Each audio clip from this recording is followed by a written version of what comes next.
Hello, my name is Konstantinos. I'm from Greece. Hi. I'm about to faint now. I have a question. After all these years, you have conquered each and every chart in this world. You have fans all around the world. You've done everything. No. Number ones, number twos, everything. What still challenges you in the music industry? What? This is a challenge, let me tell you. I'd like you to all swap places with me. There's a challenge almost every day. There really is. And the further I've progressed into my career, the more involved I am with everything. I don't like to call myself a control freak, but I do stick my nose in and work on projects such as tonight from the ground up. I try to delegate. Actually, I do delegate, but I keep having to find out what's going on. So yeah, there's always a challenge. Tonight, you know, that's the beauty of a live show is you can only prepare so much, and at least the last 10% that's up to the audience and what happens between us on the night. Do you still get nervous? Yeah, I might just have a sip of water. And one more thing, a small thing. In a scale of 10, how happy are you with everything? With everything, 10.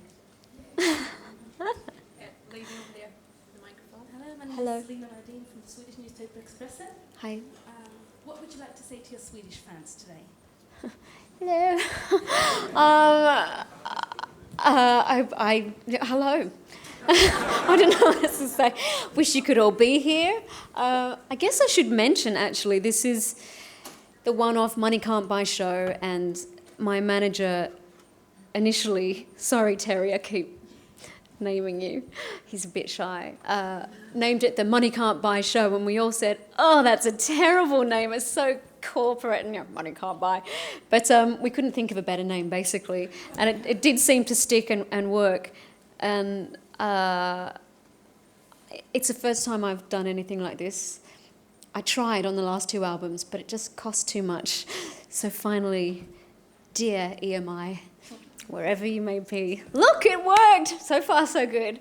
But it's a shame I'm not going to be able to take this around the world for all of the fans. But we'll do something different on tour. So all I can say for now is hello, thanks for your continued support, and see you when I see you. Okay, I'm really sorry, this is the last question. Sorry. She's got to rehearse. Got a big show I on actually have tonight. to try my costumes on. They're not even finished yet, so... And there's quite a few, I believe. Yes. Lady at the back with the microphone. Hi Kylie. Hi. Arich from MTV Middle East. Our viewers in the Middle East are crazy about you. Really? Any chance of you bringing some joy to the region? I would hope so. All right. Should we have one more? One more question? Yes. One more question? Oh, there's a lone From Australian this- at the back. This lady? Yeah. This lady There's a here with mic this just there. I interviewed you about 5 years ago and you just turned 30 and it was before Fever and before hitting America and all the rest.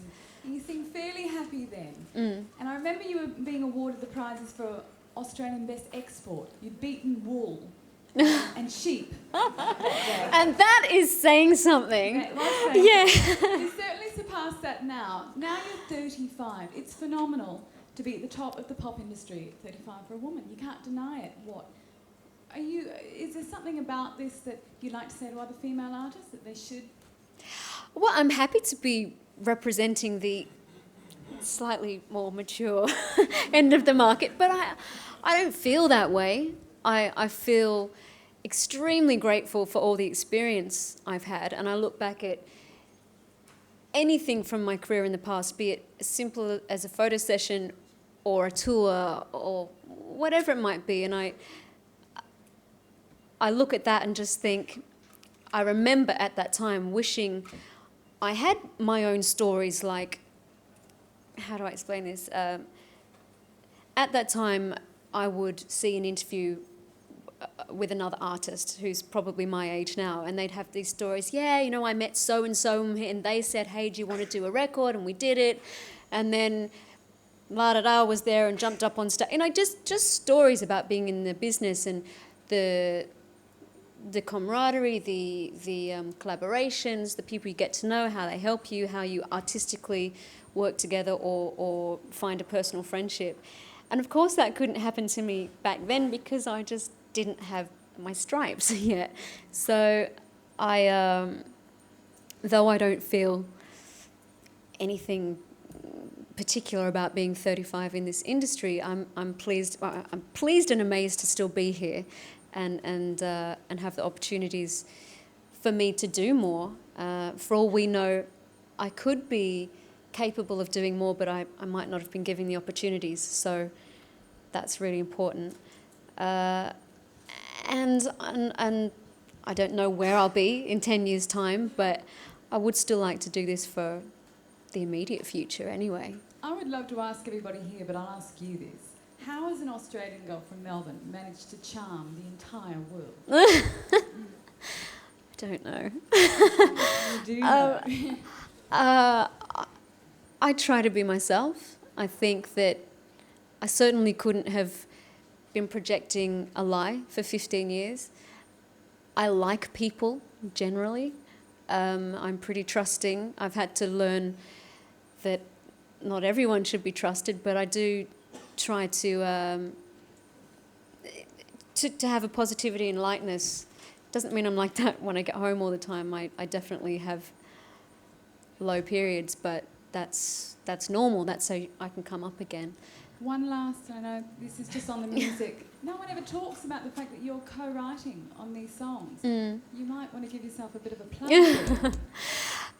Yeah, I enjoy writing.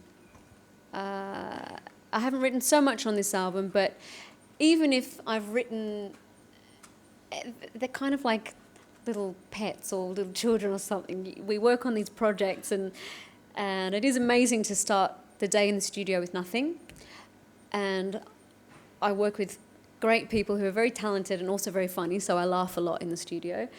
And at the end of the day, you've got this song that one of my producers, we say, okay, they're in kinder. They might never get a job. They might be, disappear. But it's all part of the process. Some of them work, some of them don't. But a song like Love at First Sight, I'm really proud of, and still get a kick.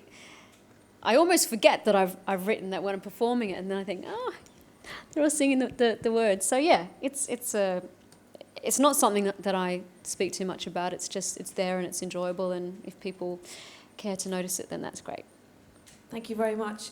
I'd like to thank you all for coming, and if we can have a round of applause and wish you all the best for tonight and with the new album.